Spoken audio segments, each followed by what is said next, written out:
Periods paid leave எதுக்கு கொடுக்கணும் அப்படிங்கும் போது முதல்ல பீரியட்ஸ் எப்படி வருது அப்படின்னு நிறைய பேருக்கு காமனா என்ன தெரியும் அப்படின்னா பீரியட்ஸ் அப்படிங்கிறது பெண்களுக்கு வந்துட்டு மாதத்திற்கு 3 to 5 நாட்கள் அவங்களுக்கு வந்து ப்ளீடிங்கா வரும் அப்படின்னு எல்லாருக்கும் பொதுவா தெரியும். அந்த ப்ளீடிங் எப்படி வருது அப்படின்னா பெண்களுக்கு வந்து பெண்களுடைய ரீப்ரொடக்டிவ் சிஸ்டமான யுட்ரஸ் இருக்குங்க. உங்க எல்லாருக்குமே தெரியும் யுட்ரஸ்னு ஒண்ணு இருக்கு. அந்த யுட்ரஸோட இன்னர் மோஸ்ட் லேயர் வந்து எண்டோமெட்ரியம்னு சொல்லுவாங்க. அந்த இன்னர் மோஸ்ட் லேயர் உள்ளுக்குள்ள இருக்கக்கூடிய அந்த இன்னர் மோஸ்ட் லேயர் கிழிஞ்சு வெளியில வர்றதுதான் நம்ம ப்ளீடிங்கா வருது. அது எப்படி கிழியுது அப்படின்னா பெண்களை பொறுத்த வரைக்கும் நார்மலாவே அவங்களுடைய சைக்கிள் வந்து 28 நாள்ல இருந்து 30 நாள் வரைக்கும் இருக்கும். அந்த 30 நாள்ல வந்து பாத்தீங்கன்னா 10 to 14 நாட்குள்ள ஓவுலேஷன் அப்படின்னு சொல்லுவாங்க. இப்போ நிறைய சோசியல் மீடியா யூஸ் பண்ணும்போது அவங்க ஓவுலேஷன்ங்கிற வார்த்தையெல்லாம் பார்த்திருப்பீங்க. அது என்னன்னு உங்களுக்கு தெரியாது. ஓவுலேஷன் நடக்கும். அந்த ஓவுலேஷன்ல ப்ரொஜெஸ்ட்ரான் அப்படிங்கிற ஹார்மோன், பெண்களுக்கே இருக்கக்கூடிய ப்ரொஜெஸ்ட்ரான் அப்படிங்கிற ஹார்மோன் அந்த யுட்ரஸோட இன்னர் மோஸ்ட் லேயரை வந்து பில்ட் பண்ண ஆரம்பிக்கும். எதுக்காக பில்ட் பண்ணும் அப்படின்னா ஓவரியில இருந்து எக்ஸ் வரும். ஃபெலோப்பியன் டியூப் வழியா யுட்ரஸ் இருக்கும், ஓவரி இருக்கும். அதுல இருந்து ஃபெலோப்பியன் டியூப் வந்து யுட்ரஸ்ல கனெக்ட் ஆகும். அந்த எக் டிராவல் பண்ணி வரும்போது ஒருவேளை அந்த ஓவுலேஷன் டைம்ல ஸ்பெர்ம் ஏதாவது அந்த எக்கோட ஃபியூஸ் ஆயிடுச்சுன்னு சொன்னா அந்த யுட்ரஸோட இன்னர் மோஸ்ட் லேயர்ல அது வந்து இம்ப்ளான்ட் ஆகும். அதுதான் குழந்தையா வளருது. அப்படி இம்ப்ளான்ட் ஆகும்போது அந்த இன்னர் மோஸ்ட் லேயர் ஸ்ட்ராங்கா இருக்கணுங்கிறதுக்காக ப்ரொஜெஸ்ட்ரான் அந்த இன்னர் மோஸ்ட் லேயரை ரொம்ப ஸ்ட்ராங்கா பில்ட் பண்ணிட்டு இருக்கும் அந்த 10 to 14 நாட்குள்ள. அடுத்ததா இன்னொரு ஹார்மோன் இருக்கு பெண்களுக்கு இருக்கக்கூடிய ஈஸ்ட்ரோஜன் அப்படிங்கிற ஹார்மோன்.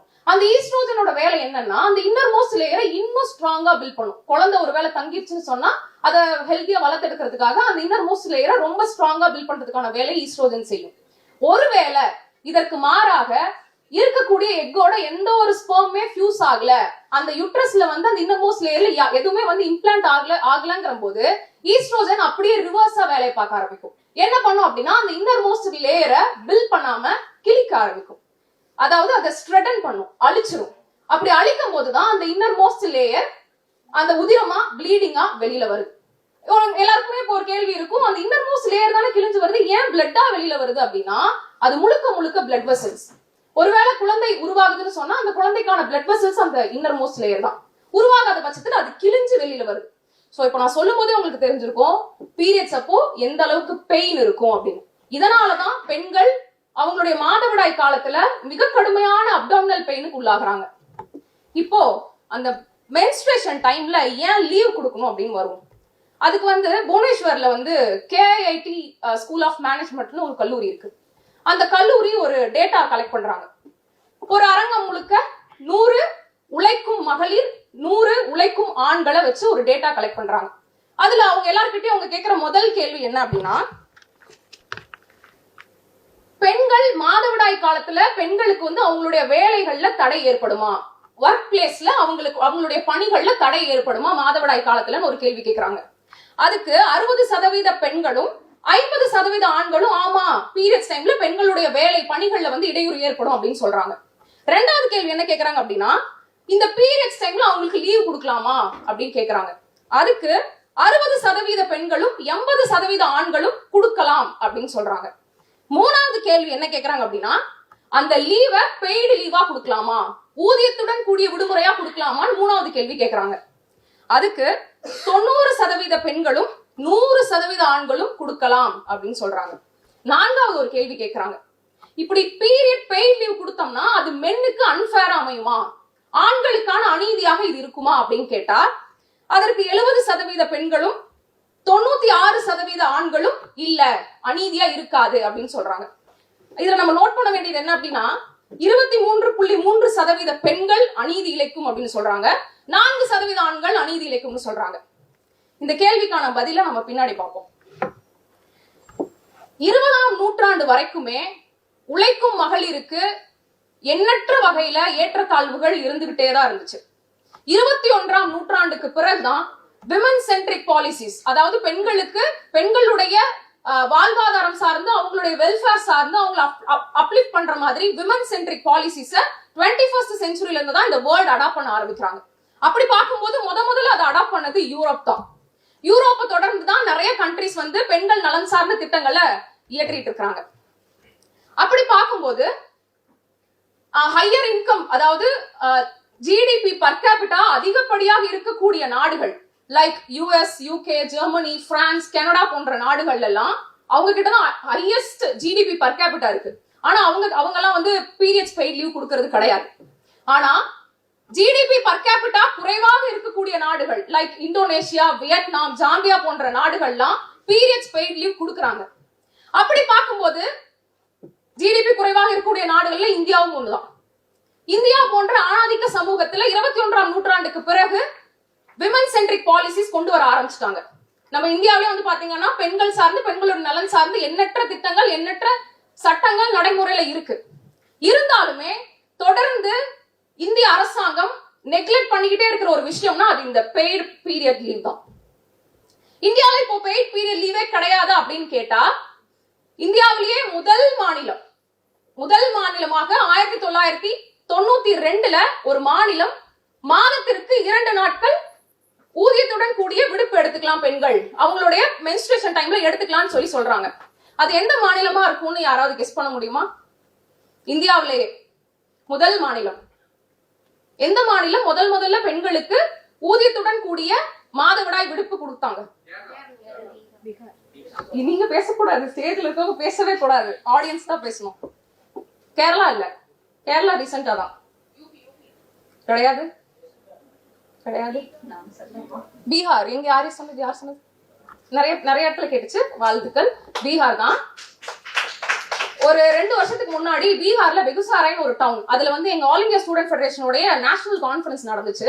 ஒரு 4 நாள் நடந்த கான்ஃபரன்ஸ். நான் அங்க போயிருக்கேன், பீகார் போறேன். அப்போ வந்து பேரணி பொதுக்கூட்டம் நடத்தியிருந்தோம். அந்த பேரணியில பீகாரோட பெகுசாராய் நகரத்துல ஒரு 5 கிலோமீட்டர் நடக்கிறதுக்கான வாய்ப்பு எனக்கு கிடைச்சிச்சு. அப்ப நான் பாக்குறேன், அங்க கடைகள் எல்லாம் பாக்குறேன், பில்டிங்ஸ் எல்லாம் பாக்குறேன், மக்களுடைய வாழ்வாதாரத்தை எல்லாம் பார்த்துட்டே போறேன் அந்த 5 கிலோமீட்டர் வரைக்கும்.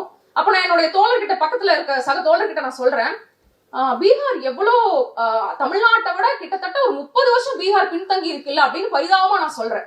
ஆனா அப்படிப்பட்ட பீகார் தான் முதல்ல பெண்களுக்கு ஊதியத்துடன் கூடிய விடுப்பை வந்து கொண்டு வந்திருக்காங்க. அதை தொடர்ந்துதான் கேரளால வந்துட்டு ஹையர் எஜுகேஷன்ல இருக்கக்கூடிய ஃபீமேல் ஸ்டூடெண்ட்ஸ்க்கு மென்ஸ்ட்ரேஷன் லீவ் கொடுக்குறாங்க. அதுக்கப்புறம் நிறைய organisations like Swiggy, Zomato and பைஜூஸ்ல கூட பீரியட் பெய்ட் லீவ் இருக்கு. சோ இப்படி பார்க்கும்போது இந்தியால ஏன் வந்து மாதவிடாய்க்கான ஊதியத்துடன் கூடிய விடுப்பு வந்து இன்னும் வந்து சட்டப்படியா கொண்டு வரல அப்படிங்கும் போது 2024 ஜூலை மாசத்துல சுப்ரீம் கோர்ட்ல ஒரு பெட்டிஷன் ஃபைல் பண்றாங்க. இந்த மாதிரி பீரியட் பெய்ட் லீவ் கொடுக்கணும் அப்படின்னு ஒரு பெட்டிஷன் ஃபைல் பண்றாங்க. அப்போ justice Chandrachud, former justice Chandrachud தலைமையிலான அமர்வு வந்து அதை வந்து ரத்து செஞ்சிடறாங்க, டிஸ்மிஸ் பண்ணிடுறாங்க. டிஸ்மிஸ் பண்ணிட்டு அவங்க என்ன சொல்றாங்க அப்படின்னா, பீரியட் பெய்ட் லீவ் பெண்களுக்கு கொடுத்தோம்னு சொன்னா ஒர்க் பிளேஸ்ல விமனை ஹையர் பண்றக்கூடிய நடவடிக்கைகள் குறைஞ்சிடும், பெண்களை வேலைக்கு எடுக்கிறத குறைச்சிருவாங்க அப்படின்னு சொல்லி அவங்க டிஸ்மிஸ் பண்ணிடுறாங்க. அதுக்கப்புறம் அதுக்கு முன்னாடி அந்த ஸ்டேட்மெண்ட்க்கு கொஞ்சம் மாதங்களுக்கு முன்பு தான் former child and women welfare minister Mrs Smriti Irani வந்து என்ன சொல்லிருப்பாங்க அப்படின்னா, பீரியட் ஒரு விமன் எம்ப்ளாயி பீரியட்ல இருக்காங்கிறத எதுக்கு மேல் எம்ப்ளாயருக்கு தெரியப்படுத்தணும் அப்படின்னு ஒரு கேள்வியும், பீரியட் ஒன்னும் ஹேண்டிகேப் கிடையாது, அதுக்கு லீவ்லாம் கொடுக்க முடியாது, பெய்ட் லீவ்லாம் கொடுக்க முடியாதுன்னு நம்ம பதிவு பண்ணியிருந்தாங்க. இந்த 2 ஸ்டேட்மெண்ட்டையும் வந்து நிறைய பேர் அப்படியே ஸ்ட்ராங்கா புடிச்சிட்டு நம்ப ஆரம்பிச்சிட்டாங்க. ஆனா அதுக்கு இந்த இடத்துல நான் பதில் சொல்லணும்னு நினைக்கிறேன். பீரியட் வந்து ஒன்னும் ஹேண்டிகேப் கிடையாது, அதுக்கெல்லாம் பெய்ட் லீவ் கொடுக்க முடியாது, இந்த மாதிரி அறியாமையில பேசிட்டு இருந்தனாலதான் இப்ப அவங்களை வீட்டுல உட்கார வச்சிருக்காங்க. அடுத்தது சுப்ரீம் கோர்ட்டோட ஸ்டேட்மெண்ட்டுக்கு நான் என்ன பதில் சொல்லணும்னு நினைக்கிறேன்னா, பெண்களுக்கு பீரியட் லீவ் கொடுத்தோம் அப்படின்னா அவங்கள வேலைக்கு எடுக்கக்கூடியது குறைஞ்சிடும் அப்படின்னு சொல்றாங்க. ஆனா இத நம்ம ஷார்ட் டேர்ம்ல பார்க்கும்போது நமக்கு தெரியலாம், வேலைக்கும் வச்சுட்டு லீவும் கொடுத்துட்டு அதுக்கு அவங்களுக்கு பேவும் பண்ணும்போது அந்த இடத்துல எம்ப்ளாயருக்கு அது லாஸா தான் இருக்கும் அப்படின்னு ஷார்ட் டேர்ம்ல பார்க்கும்போது நமக்கு தெரியலாம். ஆனா அந்த விஷயத்த நம்ம லாங் டேர்ம்ல அணுகணும்னு சொன்னா அது ஏபிளான, எஃபிஷியன்டா இருக்கக்கூடிய, பொட்டன்ஷியலோட இருக்கக்கூடிய விமன் எம்ப்ளாயிஸ உருவாக்குறதுக்கான ஒரு செயல்பாடா இருக்கும். சோ இப்போ ஒரு இடத்துல ஒரு ஆர்கனைசேஷன் இருக்கு, இன்னொரு ஆர்கனைசேஷன் இருக்கு, ஏ பின்னு வச்சுக்கலாம். ஏலையும் ஒரு விமன் எம்ப்ளாய்க்கு 15,000 ரூபாய் தான் சேலரி கொடுக்குறாங்க, பிலையும் ஒரு விமன் எம்ப்ளாய்க்கு 15,000 ரூபாய் தான் சேலரி கொடுக்குறாங்க. ஒரு வெல் எஃபிஷியன்டா பொட்டன்ஷியலோட இருக்கக்கூடிய ஒரு விமன் எம்ப்ளாயி ஏல போவாங்களா பில போவாங்க கேட்டா ஏல பீரியட் பெய்ட் லீவ் கிடையாது, ஆனா பில பீரியட் பெய்ட் லீவ் இருக்கு. அப்போ இந்த வெல் எஃபிஷியன்டான ஃபீமேல் எம்ப்ளாயி பிக்கு தான் போவாங்க. சோ பீரியட் பெய்ட் லீவ் கொடுக்கும் போதுதான் அந்த ஆர்கனைசேஷனை நோக்கி பொட்டன்ஷியலோட இருக்கக்கூடிய ஏபிள் இண்டிவிஜுவல்ஸ் உள்ள வருவாங்க. அப்படி பார்க்கும்போது அந்த இடத்துல அந்த கம்பெனிக்கு, அந்த ஆர்கனைசேஷனுடைய ரிசல்ட் ரொம்ப அந்த இடத்துல ரொம்ப குவாலிட்டியோட அது இருக்கும் அப்படிங்கிறது என்னுடைய கருத்து. அடுத்ததாக இப்போ லேபர் ஃபோர்ஸ் பார்ட்டிசிபேஷன் ரேட்னு ஒண்ணு இருக்கு. அதாவது ஒர்க் ஃபோர்ஸ்ல ஈடுபடக்கூடிய பார்ட்டிசிபேட் பண்ணக்கூடிய விமனினுடைய எண்ணிக்கை எந்த அளவுக்கு இருக்குது அப்படின்னு பார்க்கும்போது 21ஆம் நூற்றாண்டுல, அதாவது 2000க்கு அப்புறமே பார்க்கும்போது 2017 இருந்து 2018 வரைக்கும் தான் ரொம்ப கம்மியான ரேட்ல விமன் வந்து ஒர்க் ஃபோர்ஸ்ல பார்ட்டிசிபேட் பண்ணிருக்காங்க. அது வந்து 23.3% இருக்கு. 21ஆம் நூற்றாண்டுல இதுதான் ரொம்ப கம்மி. அதுக்கப்புறம் இது எப்படி இன்க்ரீஸ் ஆகுதுன்னு சொன்னா 2021-22ல 33% ஆகுது. 2017-18ல 23% இருந்தது. 2021-22 தான் 33% மாறுது. அதன் பிறகு 2022-23ல 37% மாறுது. 2023-24ல கடந்த ஆண்டுல விமனுடைய பார்ட்டிசிபேஷன் 41.7% இருக்கு. ஆனா IMF இன்டர்நேஷனல் மானிட்டரி ஃபண்ட் அவங்களுடைய ஒரு ஸ்டேட்மெண்ட்ல என்ன சொல்றாங்க அப்படின்னா, இந்தியால ஒர்க் ஃபோர்ஸ்ல மென்னுக்கு ஈக்குவலா விமனோட பார்ட்டிசிபேஷன் இருந்தது, சரிக்கு சரியாக இருந்ததுன்னு சொன்னா 2025ல இந்தியாவுடைய ஜிடிபி 27% உயர்ந்துரும். US டாலர் மதிப்புப்படி $700 பில்லியன் ஜிடிபி உயர்ந்துடும் அப்படின்னு சொல்லியிருக்காங்க. அப்படி பெண்களை இன்னும் ஈக்குவலான ஒர்க் ஃபோர்ஸ்ல அவங்களோட ஈக்குவல் பார்ட்டிசிபேஷனை கொண்டு வரணும்னு சொன்னா இந்த மாதிரி பீரியட் பெய்ட் லீவ் போன்ற அஃபர்மேட்டிவ் ஆக்ஷன், இந்த இடத்துல நான் ஆழமா பதிவு செய்யணும்னு நினைக்கிறேன். அஃபர்மேட்டிவ் ஆக்ஷன் இது டிஸ்கிரிமினேஷன் கிடையாது. இந்த இடத்துல விமனுக்கு பீரியட் பெய்ட் லீவ் கொடுக்கிறது பிரிவிலேஜ் கிடையாது, இது அவங்களுடைய ரைட்.